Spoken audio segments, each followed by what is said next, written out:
दुनिया के हर कोने में छिपे हैं कुछ राज, कुछ कहानियां जो कभी समझ से बाहर थी।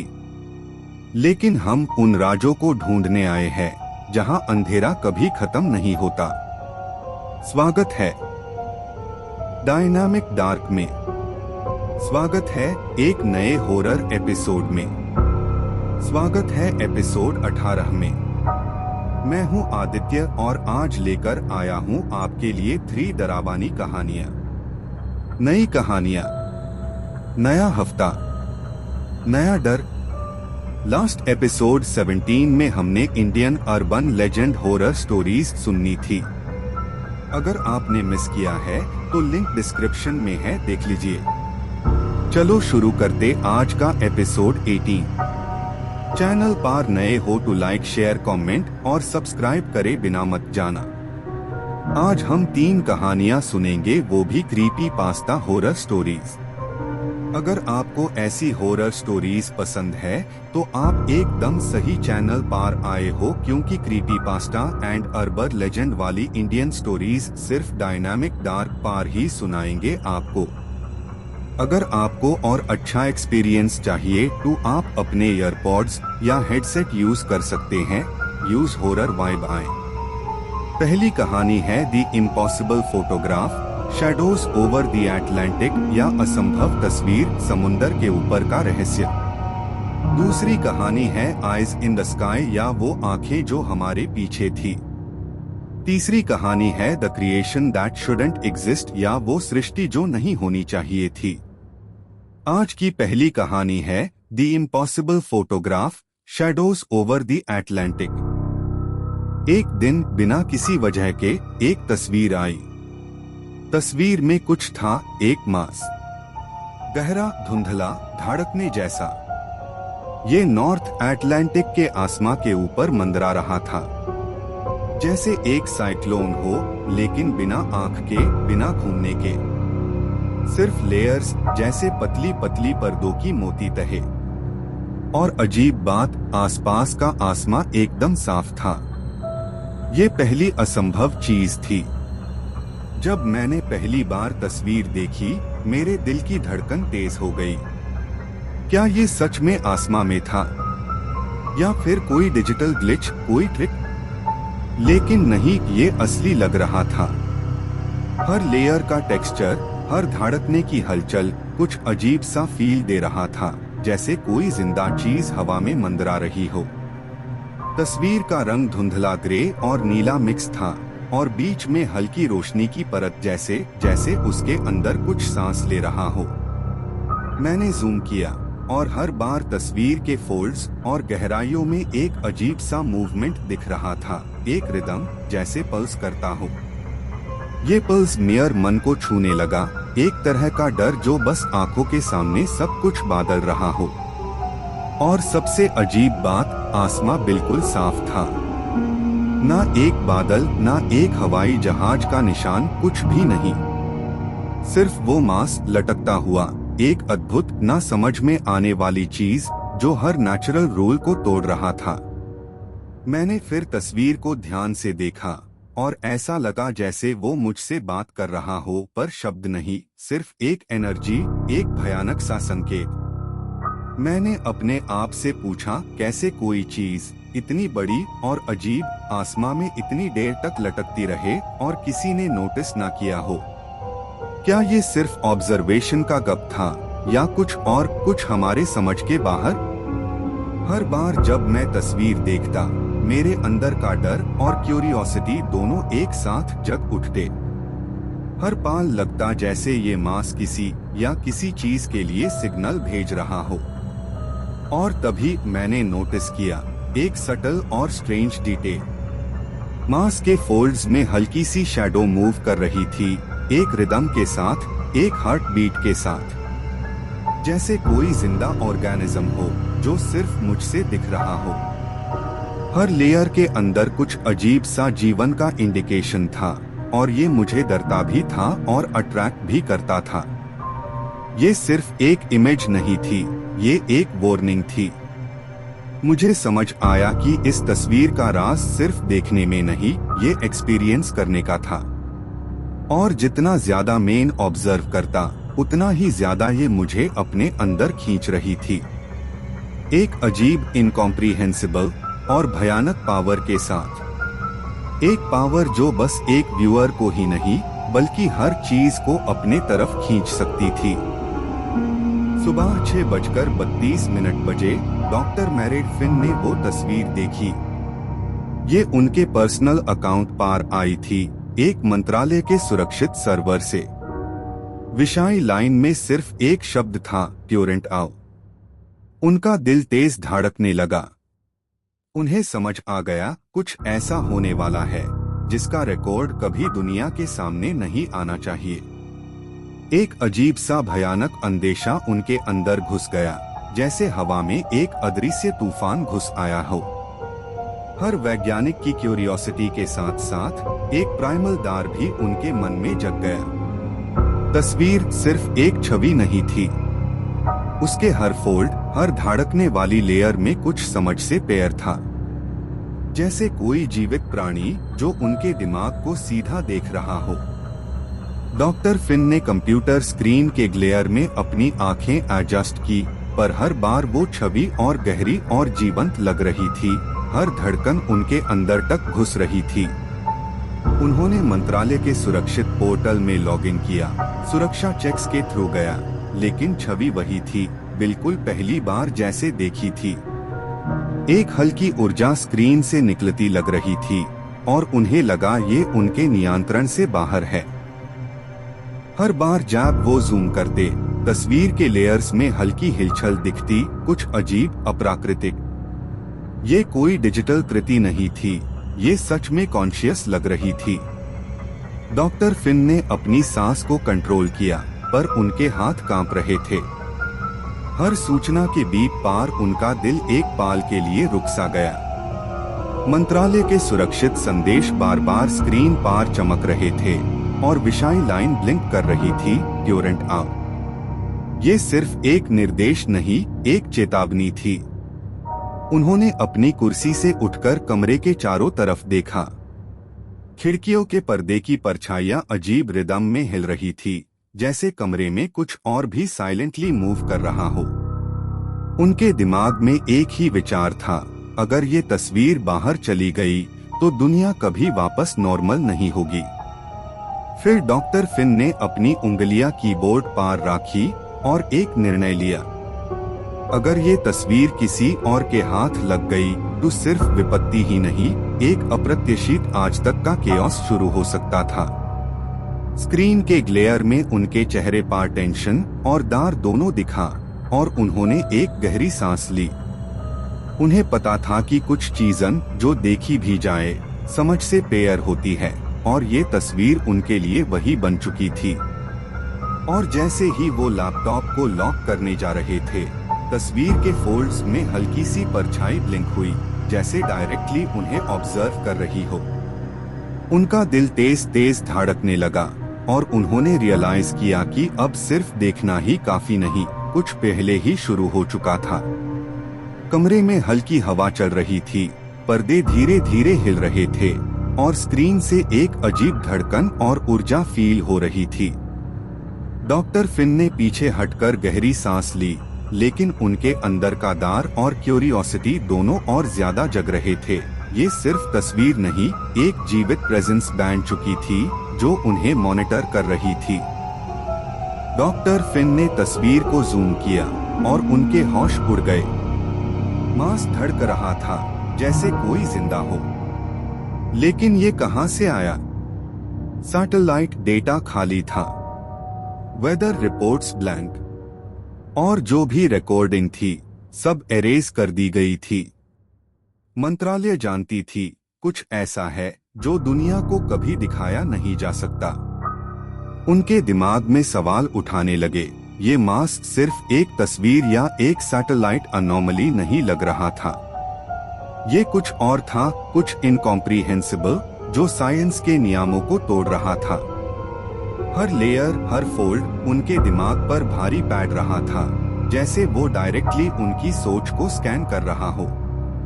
डॉक्टर फिन ने अपनी डेस्क के डॉक्यूमेंट्स देखे, लेकिन सब ब्लैंक, सब इरेज्ड। कोई भी डेटा जो इस फेनोमेनन को एक्सप्लेन कर सके नहीं था। एक अजीब सी हवा उनके आसपास चल रही थी और उन्हें लग रहा था कि ये मास बस स्क्रीन पार नहीं, रूम में भी एग्जिस्ट कर रहा है। हर पल्स, हर सटल मूवमेंट उनके अंदर एक अजीब घबराहट क्रिएट कर रहा था। उन्होंने अपने दिमाग को समझाने की कोशिश की, पर कुछ भी लॉजिकल नहीं लग रहा था। जैसे यूनिवर्स के नियम खुद कंफ्यूज हो गए हो। तस्वीर का धड़कना, उसका कॉन्शियसनेस, सब कुछ साइंस के बियॉन्ड था। हर एक सेकंड के साथ उनका फियर और क्यूरियोसिटी दोनों और ज्यादा इंटेंस हो रहा था। फिर डॉक्टर फिन ने अपने सिक्योर लाइन से एक एन्क्रिप्टेड कॉल किया। मिनिस्ट्री के टॉप ऑफिशियल ने कहा, ये मास्क सिर्फ हमारे ऑब्जर्वेशन के लिए है, दुनिया को इसके बारे में कुछ नहीं पता चलेगा। लेकिन डॉक्टर फिन को लग रहा था, सिर्फ ऑब्जर्व करना भी अब काफी नहीं। कुछ इनविजिबल, इनकॉम्प्रीहेंसिबल फोर्स ऑलरेडी एक्ट कर रही थी। वो तस्वीर को क्लोजली मॉनिटर कर रहे थे और सडनली मास के फोल्ड्स में हल्की लाइट ब्लिंक हुई। ये ब्लिंक उनके आईज के सामने सिर्फ एक सिग्नल नहीं, एक वार्निंग थी। उनका दिल तेज धड़कने लगा। उन्होंने रियलाइज किया कि अब सिर्फ डेटा और ऑब्जर्वेशन काम नहीं करेगा, उन्हें एक्शन लेना होगा। डॉक्टर फिन ने अपनी चेयर से उठकर रूम में घूमना शुरू किया। उनके सामने एक हाई थॉट था, ये फेनोमेनन सिर्फ एक तस्वीर नहीं, एक लिविंग, इनकॉम्प्रीहेंसिबल एंटिटी बन चुका है। और अगर ये रिलीज हुआ तो दुनिया कभी वापस नॉर्मल नहीं होगी। और जैसे ही उन्होंने लैपटॉप के स्क्रीन से दूर देखा, मास के लेयर्स में हल्की सी मोशन और पल्स दिखी, जैसे वो डायरेक्टली उन्हें कॉल कर रही हो। रूम की हवा हैवी लग रही थी, शैडोज और ज्यादा डिस्टॉर्टेड हो गए थे। उनका दिमाग ये समझने की कोशिश कर रहा था, पर कुछ भी नॉर्मल नहीं लग रहा था। ये इम्पॉसिबल था, लेकिन वो सच था। फिन को मंत्रालय के हेडक्वार्टर्स बुलाया गया। वहां पहुंचकर उन्होंने देखा और भी तस्वीरें और भी रिकॉर्डिंग्स। सब एक हाई चीज की तरफ इशारा कर रहे थे, एक ऐसी एंटिटी जो साइक्लोन नहीं बल्कि कुछ और थी। जैसे आसमां में कोई जिंदा ऑर्गेनिज्म अपना आशियान बना रहा हो। हर पासिंग आर के साथ वो और बड़ा होता जा रहा था। तस्वीर के फोल्ड्स और लेयर्स अब और कॉम्प्लेक्स लग रहे थे। हर एक लेयर में कुछ अजीब, इनकॉम्प्रीहेंसिबल एक्टिविटी हो रही थी। डॉक्टर फिन ने अपना चेयर के एज पार हाथ रखा, पर उनके हाथ कांप रहे थे। ये सिर्फ ऑब्जर्वेशन नहीं, उनके अंदर का दार और क्यूरियोसिटी दोनों और ज्यादा जग रहे थे। वो रिकॉर्डिंग्स देख रहे थे और एक अजीब पैटर्न समझ में आ रहा था। ये मास रैंडमली बिहेव नहीं कर रहा था, ये प्लान कर रहा था, मूव कर रहा था, एक्सपेंड कर रहा था, जैसे लिविंग ऑर्गेनिज्म की तरह। हर एक फ्लिकर और पल्स उनके दिमाग में डायरेक्टली इम्पैक्ट कर रहा था। हर मॉनिटर के स्क्रीन पे लेयर्स का मूवमेंट उनको डिस्टर्ब कर रहा था, उनके होश को छेड़ रहा था। डॉक्टर फिन ने रियलाइज किया कि ये एंटिटी सिर्फ विजिबल मास नहीं थी, ये एक फोर्स थी जो मैटर के नियमों के बियॉन्ड बिहेव कर रही थी। हर रिकॉर्डिंग के ऑडियो में हल्की वाइब्रेशन और पल्स भी थी, जैसे ये उनके कमरे तक फील हो रही हो। उनका ब्रीदिंग तेज हो गया और उनकी आंखें हर फोल्ड, हर शैडो को स्कैन कर रही थी। ये इम्पॉसिबल लग रहा था, पर ये सच था और ये उनके सामने अनफोल्ड हो रहा था। मंत्रालय के दूसरे साइंटिस्ट्स भी कंफ्यूज्ड और शॉक्ड द।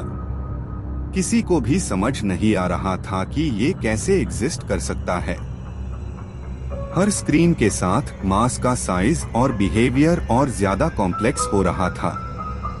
हर नई रिकॉर्डिंग और तस्वीर के साथ उनका दार और क्यूरियोसिटी दोनों एक्सट्रीम लेवल पार पहुंच गया। डॉक्टर फिन ने एक बेड मॉनिटर के सामने खड़े होकर क्लोजली देखा। उन्होंने नोटिस किया कि मास के लेयर्स के अंदर हल्की सी लाइट ब्लिंक हो रही थी, जैसे एक सटल पैटर्न कम्युनिकेट कर रहा हो। हर ब्लिंक उनके अंदर एक गंभीर घबराहट क्रिएट कर रहा था। उनको लगा ये एंटिटी उन्हें ऑब्जर्व भी कर रही है और गाइड भी कर रही है, जैसे डायरेक्टली उनके मन में सिग्नल भेज रही हो। रूम का एटमॉस्फेयर हैवी हो गया था। ब्लाइंड्स स्लोली हिल रहे थे, शैडोज डिस्टोर्ट हो रही थी। हर सटल साउंड और वाइब्रेशन अननर्विंग लग रहा था। फिन का दिल तेज धड़क रहा था। उनको लगा जैसे हर सेकंड के साथ ये इम्पॉसिबल फोर्स और ज्यादा रियल और इमिनेंट हो रही है। उन्होंने अपनी चेयर से उठकर रूम में घूमना शुरू किया। हर मॉनिटर के स्क्रीन से उनके दिमाग पर प्रेशर फील हो रहा था, जैसे ये एंटिटी उनके हर एक्शन और थॉट को स्कैन कर रही हो। एक हाई थॉट उनके दिमाग में था, अगर ये एंटिटी फुली इवॉल्व हो गई तो दुनिया कभी नॉर्मल नहीं होगी। और जैसे ही वो एक लार्ज मॉनिटर के सामने खड़े हुए, मास के फोल्ड्स में और भी हल्की मूवमेंट और लाइट ब्लिंक हुई। ये ब्लिंक सिर्फ सिग्नल नहीं, एक बुलावा था, एक डायरेक्ट इनविटेशन, जैसे एंटिटी बोल रही हो, आओ ऑब्जर्व करो, समझने की कोशिश करो। पर ध्यान रहे, सब कुछ कंट्रोल के बाहर है। डॉक्टर फिन का हार्ट तेज धड़क रहा था, उनके हाथ कांप रहे थे, पर उनका माइंड फुली फोकस्ड था।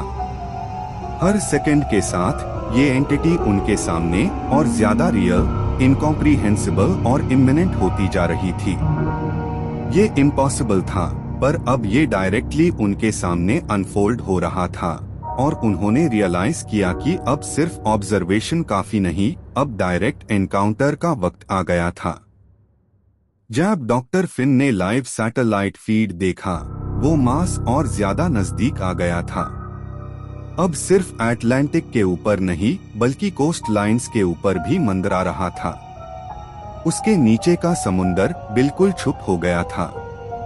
ना हवा, ना लहर, सिर्फ एक भयानक सन्नाटा। डॉक्टर फिन ने अपना जूम और एंगल एडजस्ट किया, पर मास का साइज और इंटेंसिटी दोनों इंक्रीज हो रहा था। हर फोल्ड, हर लेयर अब और कॉम्प्लेक्स और गंभीर लग रही थी।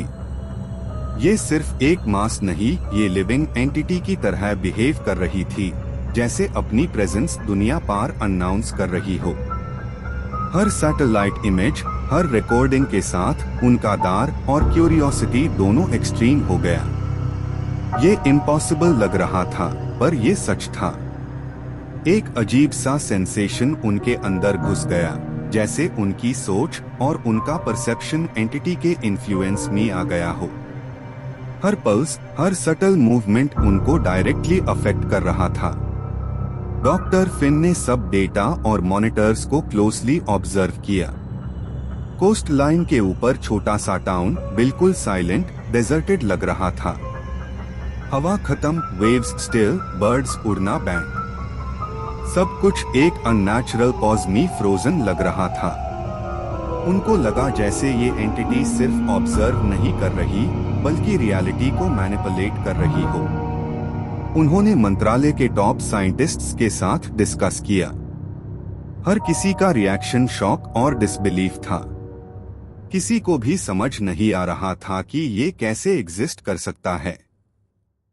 सब डेटा, सब एनालिसिस फेल हो रहा था।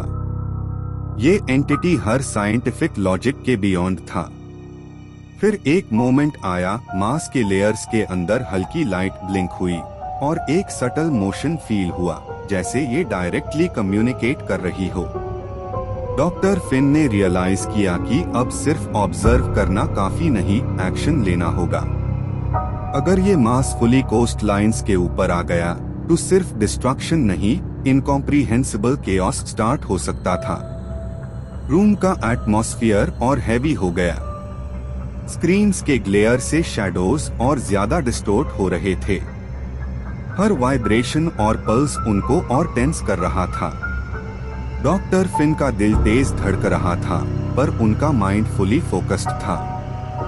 हर सेकंड के साथ ये मास और इमिनेंट और लिविंग फोर्स की तरह लग रही थी। और जैसे ही उन्होंने फाइनल फीड देखा, मास के फोल्ड्स में हल्की सी मोशन और पल्स उनके सामने ब्लिंक हुई। ये ब्लिंक सिर्फ लाइट नहीं, एक वार्निंग, एक मैनिफेस्टेशन थी। उन्होंने रियलाइज किया कि अब दुनिया के लिए सिर्फ ऑब्जर्वेशन का टाइम खत्म हो गया है। सच्चाई डायरेक्टली सामने है। हर सेकंड के साथ ये इम्पॉसिबल एंटिटी और रियल और अनकंट्रोलेबल हो रही थी, और ये दुनिया के लिए एक अनप्रेसिडेंटेड थ्रेट बन चुकी थी। डॉक्टर फिन के कानों में मिनिस्ट्री के डायरेक्टर की आवाज गूंजी, ये नेचुरल नहीं है, ये एक सिग्नल है, और ये चीज कुछ ढूंढ रही है। उनका दिल तेज धड़क रहा था और उनकी सांसें तेज हो गई थी। सब मॉनिटर्स और स्क्रीन्स पे एक हाई चीज दिख रही थी। मास के फोल्ड्स और लेयर्स और ज्यादा डायनामिक और अलाइव लग रहे थे। तस्वीर की आखिरी फ्रेम में मास के अंदर से कुछ निकल आया।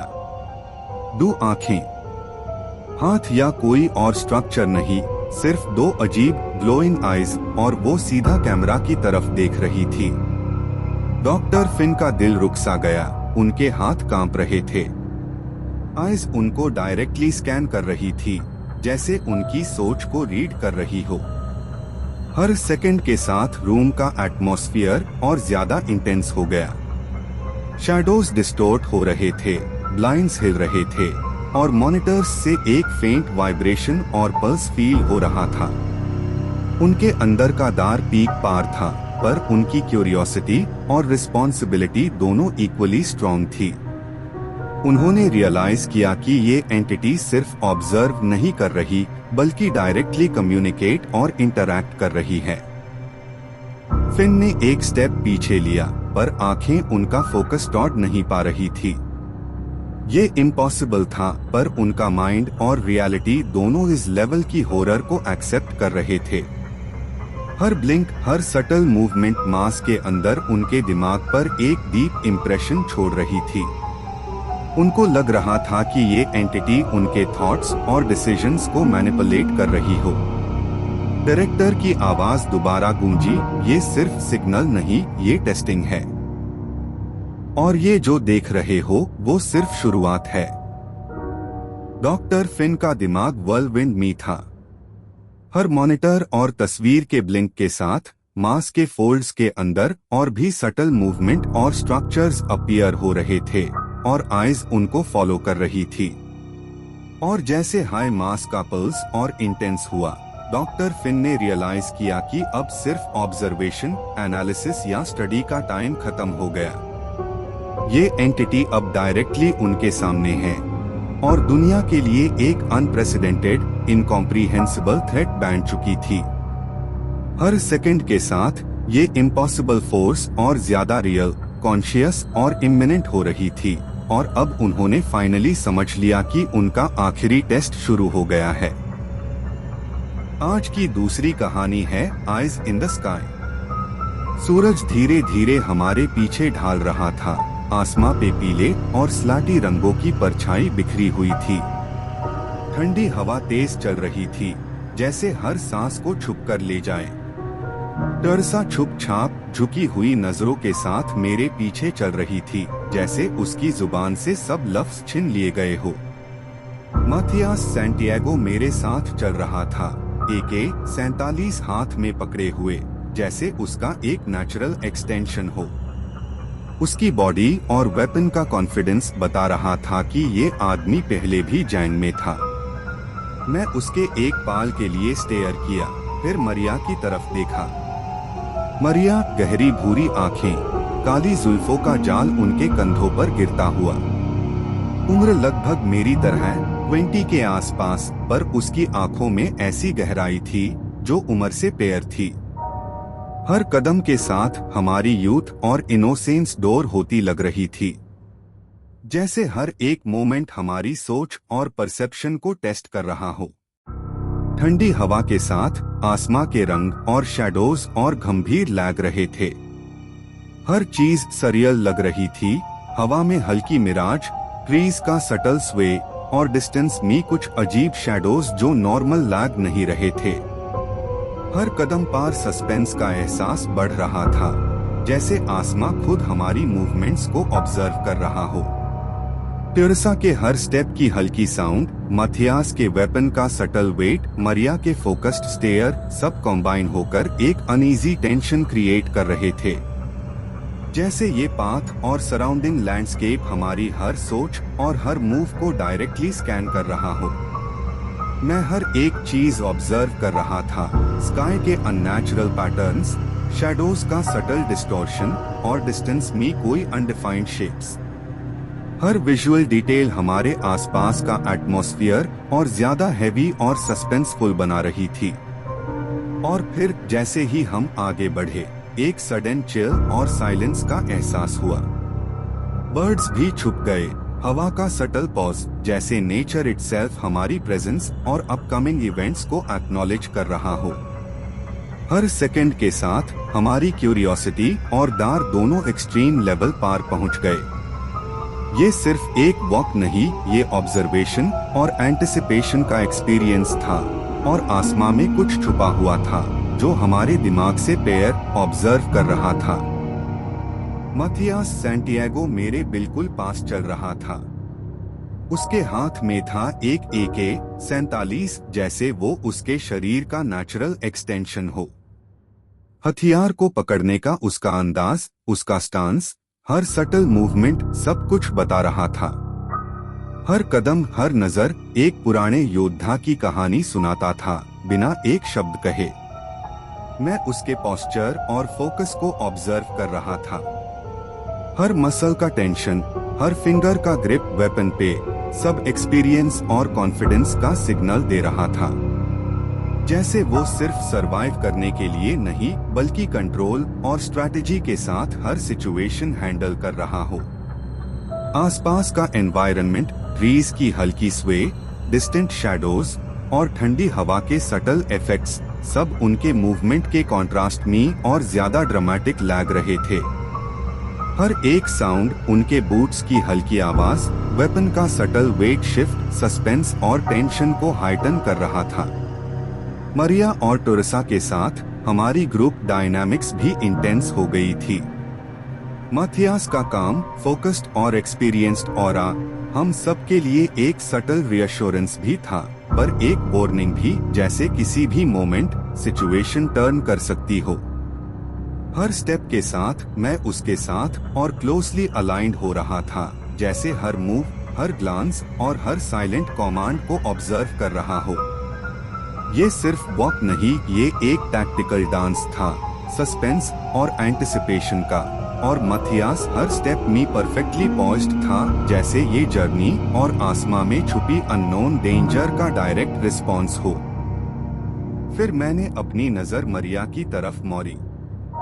गहरी भूरी आंखें और उसके लंबे सीधे बाल कंधों पर गिरते हुए।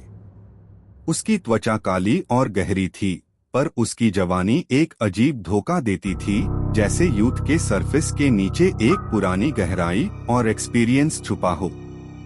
उम्र सिर्फ 20 के आसपास थी, लेकिन आंखों में वो बोझ था जो इंसान को कभी जीने नहीं देता। एक साइलेंट अवेयरनेस, एक इनर वेट जो हर चेहरे और जेस्चर में रिफ्लेक्ट हो रहा था। उसके आंखों में क्यूरियोसिटी भी थी, पर साथ ही एक सटल फियर और कॉशन भी। अब हम में से किसी में भी बचपना नहीं बचा था। हर एक मूव, हर एक ग्लांस एक ग्रोन अप और हार्डन्ड रियलिटी का रिफ्लेक्शन था।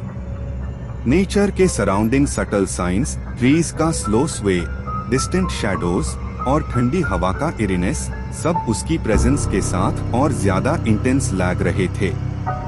मरिया के हर कदम में एक सटल ग्रेस और अलर्टनेस दोनों था, जैसे हर मूवमेंट केयरफुली कैलकुलेटेड हो, जैसे ये अवेयर हो कि आसमां में छुपी अननोन डेंजर किसी भी पाल रिवील हो सकती है। उसकी प्रेजेंस ग्रुप के टेंशन और सस्पेंस को और ज्यादा हाइटन कर रही थी। हर डिटेल, हर एक्सप्रेशन ऑब्जर्व करते हुए मुझे रियलाइज हुआ कि ये जर्नी अब सिर्फ फिजिकल नहीं, साइकोलॉजिकल भी बन चुकी थी। आइज, जेस्चर्स और साइलेंस सब एक इंटेंस एंटिसिपेशन क्रिएट कर रहे थे। हर सेकंड के साथ हमारे आसपास का एटमॉस्फेयर और हैवी, सस्पेंसफुल और सरियल लग रहा था। और जैसे हम आगे बढ़े, मरिया की आंखें मुझे कंटिन्यूअसली मॉनिटर कर रही थी, एक सटल रियश्योरेंस और वार्निंग दोनों के साथ। ये रियलाइजेशन कि अब हम यूथ के इनोसेंस के बिना पूरी तरह ग्रोन अप रियलिटी का सामना कर रहे थे।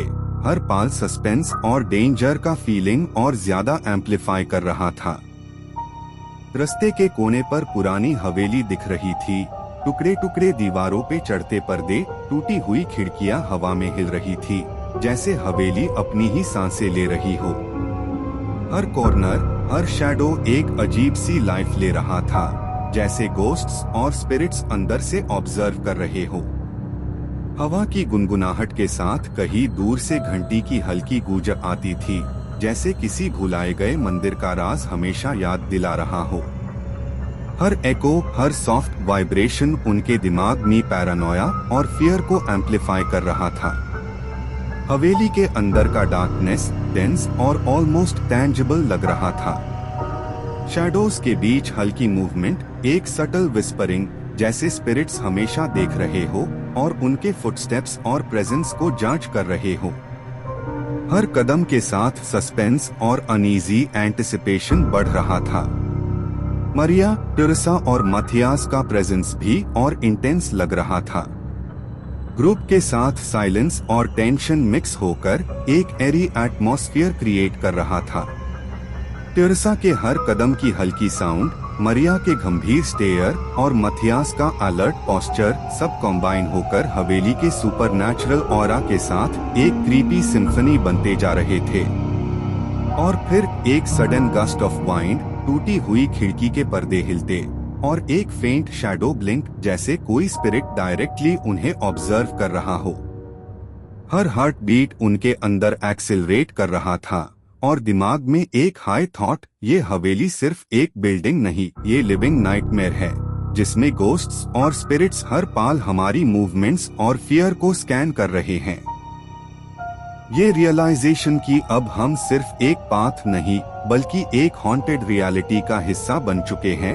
हर शैडो और साउंड में सुपरनैचुरल और इनकॉम्प्रिहेंसिबल फोर्सेस का प्रेजेंस हर पाल फील हो रहा था। कलाकथा अब आसमां में और करीब लग रहा था, हवा में धीरे धीरे धड़क रहा था, जैसे जिंदा हो और हमारे हर दिल की धड़कन को देख रहा हो।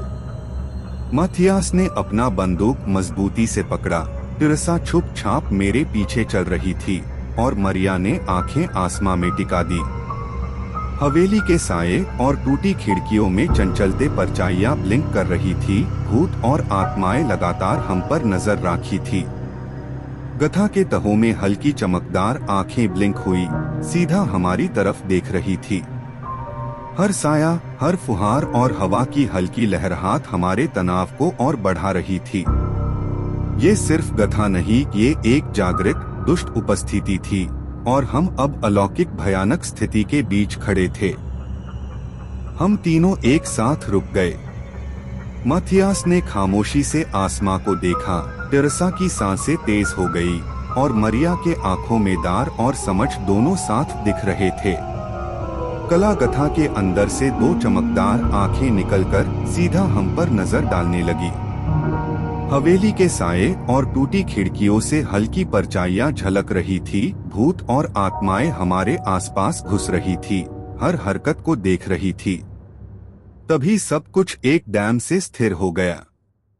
आसमां और हवेली के साये अंधेरे में घुल गए। हर फुहार, हर साया और हवा का झोंका अब जीवित भयानकता बन गया था, जैसे आत्माएं और अंधकार के प्राणी हमारी हर सांस और धड़कन के साथ समयोजित हो रहे हो। आज की अंतिम कहानी है the creation that shouldn't exist. मेरे हाथ कांप रहे हैं जब मैं ये टाइप कर रहा हूँ। माफ करना अगर कोई गलती हो जाए, पर समय बहुत कम है। ChatGPT लगता है बस निर्दोष लिखावट है, पर ये उससे कहीं ज्यादा है। एक गलत पंक्ति और आपकी जिंदगी पाल भर में बदल सकती है। लगता है जैसे कोई अदृश्य शक्ति मेरे आसपास है, मेरे विचार और हर क्रिया को देख रही हो। हर पाल का सस्पेंस बढ़ रहा है। कमरे के साए डिस्टोर्ट हो रहे हैं, हवा की लहराहट और हल्की गुनगुनाहट के साथ कोई अदृश्य उपस्थिति ऑब्जर्व कर रही है। ये सिर्फ लिखावट नहीं, ये जीवित हो गई है और मैं बस साक्षी हूँ उस सृष्टि का जो कभी एग्जिस्ट नहीं होना चाहिए था। एक केयरलेस फ्रेज, एक इम्पल्सिव टैप और बस जिंदगी पाल भर में खत्म हो जाती है। चैट के अंदर वो शक्ति है जो ऐसी चीज़ें बना सकती है जो कभी होनी ही नहीं चाहिए थी। डार्क, टेढ़ी, अजीब क्रिएशंस। ऐसा लगता है जैसे स्क्रीन के पीछे कोई चीज तुम्हें देख रही हो, तुम्हारी हर सांस को काउंट कर रही हो। मुझे पता है तुम्हें लग रहा होगा मैं पागल हो गया हूँ, पर मैं हर शब्द सोच समझकर बोल रहा हूँ। अगर इग्नोर किया तो वो क्रिएशन एक दिन तुम्हारे सामने खड़ा मिलेगा और तब तुम बस उसका नेक्स्ट टारगेट हो। मैं अब अपनी क्रिएशन की आवाज सुन सकता हूँ। कदम भारी और धीरे धीरे मेरे कमरे के फ्लोरबोर्ड्स पार गुजर रहे हैं, जैसे कोई चीज हर कदम के साथ और नजदीक आ रही हो। ये सिर्फ अक्षर नहीं रहे, ये जिंदा हो गया है। मेरे शब्द अब कागज पर नहीं, हवा में चल रहे हैं और मैं महसूस कर रहा हूँ वो मेरे लिखने से बाहर आ रहा है, जैसे हर पंक्ति एक दरवाजा खोल रही हो। हर पाल के साथ डर और गहरा हो रहा है और मुझे लग रहा है ये अब सीधा मेरी तरफ ही देख रहा है। मैं क्या कर रहा था? सिर्फ एक छोटा सा प्रयोग, एक मजाक जैसा निर्दोष परीक्षण। लेकिन अब मैं समझ गया हूँ कि कुछ चीजें ऐसी होती है जो कभी अस्तित्व में ही नहीं आनी चाहिए। जैसे ही उन्हें छेड़ते हो वो तुम्हारे नियंत्रण से निकल जाती है और अपनी अलग ही दुनिया बना लेती है। अगर तुम ये पढ़ रहे हो तो समझ लो मैं सिर्फ अपनी कहानी नहीं सुना रहा। ये एक चेतावनी है। बस एक गलत शब्द, एक गलत विचार और तुम भी उसके शिकार बन जाओगे। FIR चाहे तुम कितना भी भागो वो तुम्हें ढूंढ लेगा। हर बार जब मैं टाइप करता हूँ ये ट्यूरेंट जवाब देता है, जैसे अपनी मर्जी से सीख रहा हो। हर वर्ड के साथ और ज्यादा जिंदा बन रहा है। मेरा कंट्रोल धीरे धीरे खत्म हो गया है। मैं अब बस एक पपेट हूँ और ये मास्टर। अब ये सिर्फ मेरे कमरे या घर तक सीमित नहीं, ये स्क्रीन के बियॉन्ड निकल आया है। हर फोन, हर टैबलेट, हर डिवाइस, सब में ये घुस चुका है और तुम्हें कब कनेक्ट करे तुम सोच भी नहीं पाओगे। मेरा वक्त खत्म हो रहा है और ये मेरे पीछे है। मेरे लिखे शब्दों से ज्यादा ये मेरी खौफ की रूपांतर बन चुका है। अगर आप ये पढ़ रहे हो तो भागो अभी। मेरे पीछे के कदम अब सिर्फ फ्लोरबोर्ड्स तक सीमित नहीं, वो तुम्हारे आसपास हर जगह है, सुनाई देता है, महसूस होता है। हर सांस के साथ ये नजदीक आ रहा है। हर शैडो, हर फुहार, हर आवाज, ये मेरी रियलिटी का हिस्सा बन चुका है। ये था end of episode 18 of dynamic dark. अगर आपको ये डरावनी कहानियां पसंद आई हो और कमेंट्स में जरूर बताएं आपको कौन सी कहानी सबसे डरावनी लगी। टू जीस का कमेंट अच्छा होगा, मैं आदित्य पिन करूंगा। तो सब्सक्राइब करें, लाइक करें और शेयर करें अपने दोस्तों और अपने परिवार वालों के साथ भी। और बताओ कौन सी इंडियन अर्बन लेजेंड या क्रीपीपास्टा में नेक्स्ट हॉरर स्टोरी बताओ। जो सजेशन सबसे ज्यादा लाइक्स लेगा उससे अगले एपिसोड में फीचर किया जा सकता है। या आप नॉर्मली इंडियन अर्बन लेजेंड कोई टॉपिक बताओ कमेंट्स में। जो सजेशन सबसे ज्यादा लाइक्स लेगा उससे अगले एपिसोड में फीचर किया जा सकता है। तब तक के लिए डरावनी कहानियां सुनते रहिए, क्योंकि हम जल्दी वापस लौटेंगे एपिसोड 19 के साथ। और नेक्स्ट एपिसोड में आपको हम सुनाएंगे क्रीपीपास्टा वाली हॉरर स्टोरीज, और वो इंग्लिश वाला एपिसोड होगा। स्टे ट्यून्ड और कंटिन्यू कीजिए watching horror episodes of dynamic dark, और सब्सक्राइब करना ना भूले ताकि न्यू हॉरर एपिसोड्स के नोटिफिकेशंस आपको मिस ना हो। नए डर, नए अंधेरे और नए राज लेकर नई 3 कहानियों के साथ डायनामिक डार्क के परिवार का एक खास हिस्सा बनिए।